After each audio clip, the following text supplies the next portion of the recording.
রাশিচক্রের দশম যে রাশি মকর রাশি। মকর রাশি হচ্ছে প্র্যাকটিক্যালিটি, অর্থাৎ মকর রাশি মকর লগ্নের লোকেরা প্রচণ্ড প্র্যাকটিক্যাল হন, প্রচণ্ড ডিসিপ্লিনড হন, টাইম বাউন্ড হন, অর্গানাইজড হন, খুব বেশি প্র্যাকটিক্যাল, তেমন রোম্যান্টিক হন না, সেলিব্রেশন পছন্দ করেন না, তো টু মাচ প্র্যাকটিক্যাল, খুব বেশি প্র্যাকটিক্যালিটি, যার জন্য এনারা কিন্তু জীবনে খুব একটা প্রাণ খুলে হাসতেও পারেন না, জীবনটাকে খুব একটা ভালোভাবে উপভোগও করতে পারেন না। এটা হচ্ছে প্রবলেম মকর রাশি মকর লগ্নের লোকেদের। খুব বেশি প্র্যাকটিক্যাল, খুব বেশি ট্র্যাডিশনাল, নিয়ম মেনে চলে এবং কঠোর পরিশ্রমী হয়।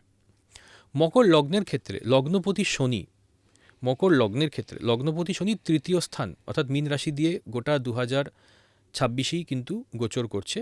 তো শনি যখন তৃতীয় স্থান দিয়ে গোচর করে, তৃতীয় স্থান হচ্ছে আমাদের ইনিশিয়েটিভ, আমাদের সেলফ এফর্ট, আমাদের কারেজ, উইল পাওয়ার ইত্যাদির, এই স্থানের ওপর দিয়ে যখন শনি গোচর করছে, এটা কিন্তু সাকসেস দেবে। যা যা জিনিস মকর রাশির লোকেরা এতদিন ধরে প্ল্যান করেছিল কিন্তু কমপ্লিট করতে পারেননি, কাজটাকে এক্সিকিউট করতে খারাপ তো পারেননি, গেছে মকর রাশির, তো গত 7.5 বছর খুবই খারাপ গেছে। খুবই খারাপ গেছে।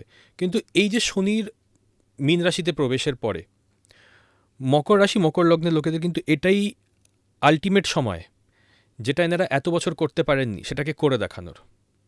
নতুন বিজনেস প্রতিষ্ঠা করা, নতুন স্কিল ডেভেলপ করা, চাকরি চেঞ্জ করা, নতুন দেশ বিদেশে যাওয়া, নতুন উদ্যোগ নেওয়া, নিজেকে নতুনভাবে তৈরি করা, নিজেকে জিরো থেকে হিরো বানানো, এটা কিন্তু মকর রাশি মকর লগ্নের টাইম। মকর রাশি মকর লগ্নের ক্ষেত্রে বৃহস্পতির গোচর আমরা দেখতে পাচ্ছি এখন ষষ্ঠ স্থান দিয়ে হবে প্রথম 6 মাস। অর্থাৎ এই সময় কিন্তু গোপন রোগ বেরিয়ে আসবে, বা দীর্ঘদিন ধরে যে রোগের সলিউশন এনারা পাচ্ছিলেন না, সেই রোগের প্রপার সলিউশনটা এনারা পাবেন। সেই রোগের ট্রুথ কি, যদি এনারা মনে করে থাকেন যে কোনো ডাক্তার বলে দিয়েছে আপনার তো আর 7-8 মাসই বাকি, এটা তো খুব মারক রোগ হয়েছে, কিন্তু বৃহস্পতি যেহেতু ষষ্ঠ স্থান দিয়ে গোচর করবে, সেই রোগের ব্যাপারে ট্রুথ বা সত্যতাটা এনারা জানতে পারবেন, হয়তো অন্য কোনো ডাক্তারের মাধ্যমে, যে না আপনার অতটাও ডেঞ্জারাস কিছু হয়নি। তো একটা প্রপার সলিউশন পাওয়া। ষষ্ঠ স্থান হচ্ছে ফাইটিং, শত্রুতা, রোগ, ঋণ এবং কম্পিটিশনের। বৃহস্পতি যেহেতু ষষ্ঠ স্থান দিয়ে গোচর করছে প্রথম 6 মাস মকর রাশির জন্য, মকর রাশি মকর লগ্নের জন্য, এই 6 মাসে কিন্তু জানুয়ারি থেকে মে অবধি 5 মাসে কিন্তু পুরনো শত্রুতা মিটিয়ে নেওয়া উচিত, আর কন্টিনিউ করা উচিত না, কন্টিনিউ করে কোনো লাভ হবে না, নিজেকে ইনিশিয়েটিভ নিতে হবে। হ্যাঁ, কারণ ষষ্ঠ স্থান দিয়ে বৃহস্পতির মতো শুভ গ্রহ যখন যায় তখন কিন্তু শত্রুতাকে শেষ করে দেওয়ার চেষ্টা করে, এবং নিজের ক্যারেক্টারের মধ্যেও যদি একজন মানুষ পজিটিভ পরিবর্তন আনতে চান, যে আমি আর খারাপ ভাষা ইউজ করব না, আমি নিজেকে শোধরাবো, সেই জন্য কিন্তু বৃহস্পতি ষষ্ঠ স্থান দিয়ে গোচর খুব ভালো। কারণ আমরা বলে থাকি বৃহস্পতি যাদের ষষ্ঠে তারা চরিত্রবান হন বা চরিত্রবতী হন, কিন্তু বৃহস্পতি ষষ্ঠ স্থান দিয়ে গোচর করলে পেটের সমস্যা তৈরি করে, লিভারের সমস্যা তৈরি করে, সাবধান থাকতে হবে। বৃহস্পতি ঠিক তারপরে অর্থাৎ অতিচারী মুভমেন্টে কর্কট রাশির উপর দিয়ে গোচর করবে, খুব ফাস্ট একটা গোচর করবে 2রা জুন থেকে 31শে অক্টোবর অবধি।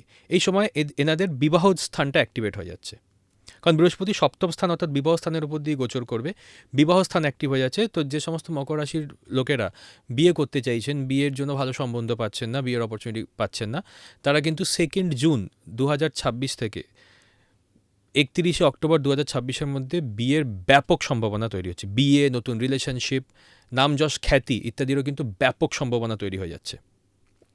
লাস্ট 2 মাস বৃহস্পতি অষ্টমে গোচর করবে। বৃহস্পতি যখন লাস্ট 2 মাসে অষ্টমে গোচর করবে, অর্থাৎ 31শে অক্টোবরের থেকে একদম 25শে জানুয়ারি 2027 অবধি, সেই সময় এনারা কিন্তু অকাল্ট বা অ্যাস্ট্রোলজি, তন্ত্র বা রিসার্চ ফিল্ডে কিন্তু ব্রেক থ্রু পাবেন। কিন্তু ধার দেনা বেড়ে যেতে পারে, বা ধার দেনায় প্রচুর টাকা বেরিয়ে যেতে পারে, মোটা টাকা মেটাতে হতে পারে।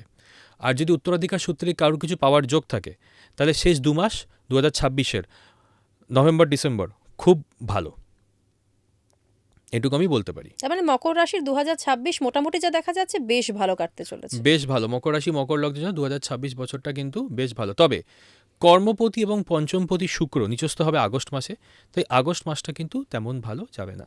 শনি সূর্য যোগ তৈরি হবে 15ই মার্চ থেকে 15ই এপ্রিল, সেটা তৃতীয় কমিউনিকেশনের ঘরে।